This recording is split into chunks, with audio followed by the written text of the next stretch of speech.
Questa proroga della validità del piano faunistico venatorio regionale vigente è stata necessaria per permettere alla Giunta di poter presentare una nuova proposta di piano faunistico che, partendo dalla bontà dell'attuale piano in vigore,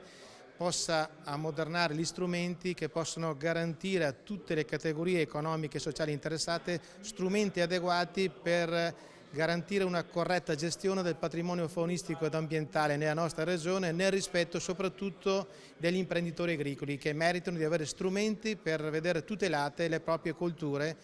a volte danneggiate dall'eccessiva presenza di alcune specie di fauna selvatica. Un piano faunistico nuovo deve essere concertato con le proposte anche di chi poi va a questo piano ad essere adoperato, e quindi con le associazioni venatorie, le associazioni agricole e naturalmente anche il mondo ambientalista. Quindi quando avremo chiuso il quadro presenterò questo nuovo piano alla Giunta e poi al Consiglio e alla Commissione per la discussione. Devono emergere le responsabilità di una regione che rispetto al mondo venatorio e su questa specifica questione del piano faunistico ha prodotto ben 4 proroghe, non sa fare altro che andare oltre e non rispettare i propri impegni, ha speso tanti soldi di tutti i cittadini veneti. La